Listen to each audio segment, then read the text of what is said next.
el mundo visible y el invisible. La región química. Del libro Los misterios rosacruces, de Max Heindel.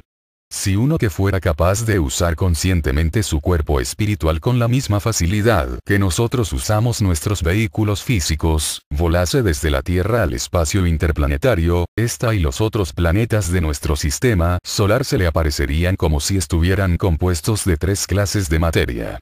La materia más densa, que es nuestra visible Tierra, se le aparecería como si fuera el centro de la pelota, al igual que la yema ocupa el centro del huevo. Alrededor de este núcleo observaría una materia de un grado más fino, dispuesta uniformemente en relación a la masa central, del mismo modo que la clara está dispuesta externamente a la yema. Mediante una investigación un poco atenta, descubriría también que esta segunda clase de sustancia interpenetra la tierra sólida hasta el mismo centro, al igual que la sangre se filtra a través de las partes más sólidas de nuestra carne. Por la parte de afuera de estas 2 capas interpenetradas y combinadas de materia, observaría una tercera capa aún más fina, que correspondería a la cáscara del huevo, aunque esta tercera capa es la más fina y sutil de los 3 grados de materia y que interpenetra ambas capas internas. Como acabamos de decir, la masa central, vista espiritualmente, es nuestro mundo visible, compuesto de sólidos, líquidos y gases. Todo ello constituye la Tierra, su atmósfera y también el éter, del cual la ciencia habla hipotéticamente diciendo que interpenetra las sustancias atómicas de los elementos químicos. La segunda capa de materia es llamada el mundo del deseo, y la parte más externa la conocemos con el nombre de mundo del pensamiento.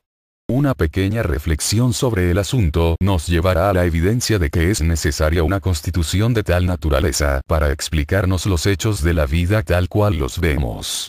Todas las formas en el mundo, alrededor de nosotros, están constituidas por sustancias químicas, sólidas, líquidas y gaseosas, pero en lo que concierne a su movimiento, estas formas obedecen a un impulso distinto y separado, y cuando esta impulsiva energía desaparece, tal forma se hace inerte.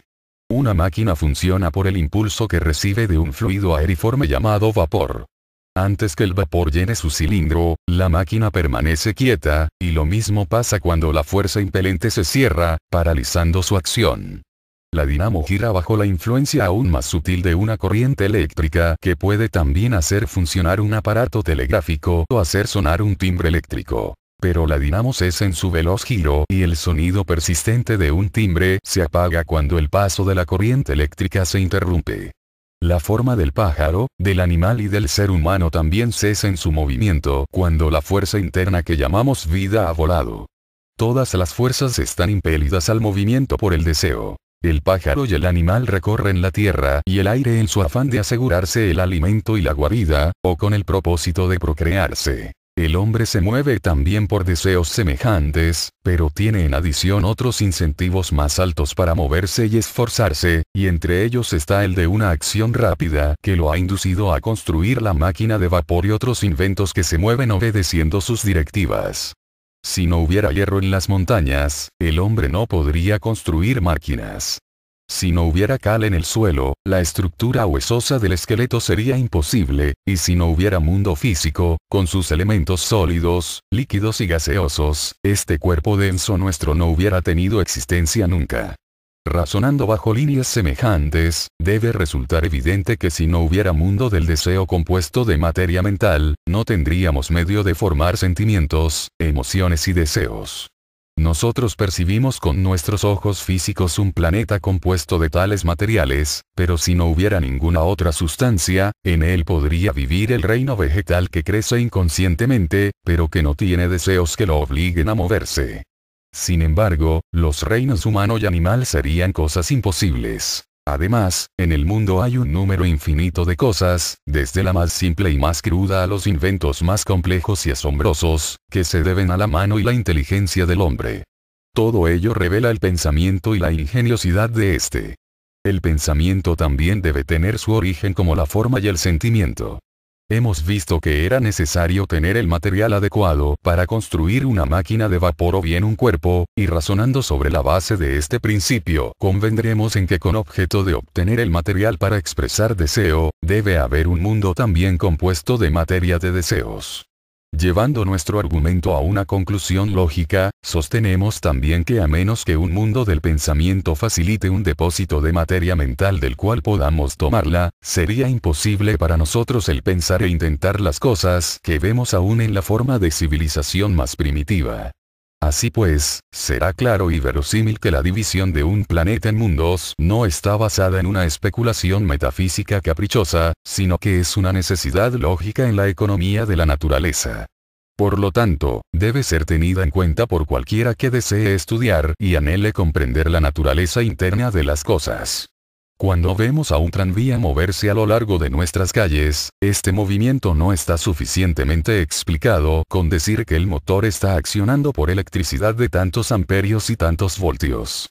Estos nombres únicamente aumentan nuestra confusión hasta que hayamos estudiado por nosotros mismos completamente la ciencia de la electricidad, caso en el cual veremos que el misterio se hace mayor, porque mientras el tranvía pertenece al mundo de la forma inerte perceptible a nuestra visión, la corriente eléctrica que lo mueve pertenece al reino de la fuerza, el invisible mundo del deseo, y el pensamiento que lo ha inventado y que lo guía viene de un plano mucho más sutil, llamado mundo del pensamiento, el hogar del espíritu humano, el ego. Puede objetarse que esta línea de argumentación torna a una materia simple excesivamente intrincada, pero un poco de reflexión nos señalará pronto la falacia de tal reparo. Vista superficialmente, cualquiera de las ciencias parece excesivamente simple. Por ejemplo, anatómicamente podemos dividir al cuerpo en carne y hueso. Químicamente, es dable hacer la simple división de sólidos, líquidos y gaseosos, pero para dominar la ciencia de la anatomía es necesario emplear muchos años de aplicación y llegar a conocer hasta los nervios más pequeños, los ligamentos que forman las articulaciones entre diversas partes del esqueleto, las diversas clases de tejidos y su disposición en nuestro sistema, donde forman huesos, músculos, glándulas, etc., cuyo conjunto conocemos como cuerpo humano. Para entender y dominar la química debemos estudiar los aspectos del átomo, los cuales determinan su capacidad de combinación con otros elementos, junto con calidades tales como peso atómico, número atómico, etc. Se están presentando constantemente nuevas maravillas al químico más competente, quien comprende de un modo más amplio la inmensidad de la ciencia de su elección.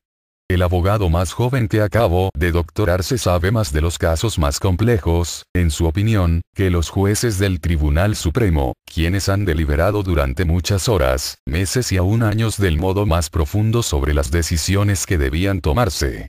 Pero aquellos que, sin haber estudiado nunca, creen que ellos saben y comprenden, y que están capacitados para discurrir sobre la más profunda de las ciencias, la ciencia de la vida y del ser, se equivocan de medio a medio. Después de años de paciente estudio, de una santa vida empleada en profunda aplicación, un hombre queda a menudo perplejo ante la inmensidad de la ciencia que él estudia. Encuentra que es tan vasta en ambas direcciones, en lo grande y en lo pequeño, que es imposible encasillarla, que el lenguaje humano no tiene palabras para calificar lo que ve y que la lengua debe permanecer muda. Por lo tanto, nosotros sostenemos, y hablamos escudados en un conocimiento adquirido después de muchos años de investigación y estudio profundos, que las distinciones más sutiles que hemos hecho y que haremos, no son de ningún modo arbitrarias, sino de absoluta necesidad, como lo son las divisiones y distinciones hechas en anatomía y química. Ninguna forma en el mundo físico tiene sentimiento en el verdadero sentido de la palabra. Es la vida que en ella mora la que siente, como veremos enseguida mediante el hecho de que un cuerpo que responde al más ligero contacto cuando está animado por la vida, no muestra ninguna sensación, aunque sea cortado en astillas, una vez que la vida ha volado de él. Se han llevado a cabo demostraciones por hombres de ciencia, especialmente por el profesor Bose, de Calcuta, para señalar que hay sentimiento en tejidos de un animal muerto y aún en el estaño y otros metales, pero nosotros sostenemos que los diagramas que parece que demuestran sus argumentos y creencias, en realidad no son sino una respuesta a los impactos semejantes al bote de una pelota de goma, y que no deben ser confundidos con esas sensaciones y sentimientos tales como amor, odio, simpatía y aversión.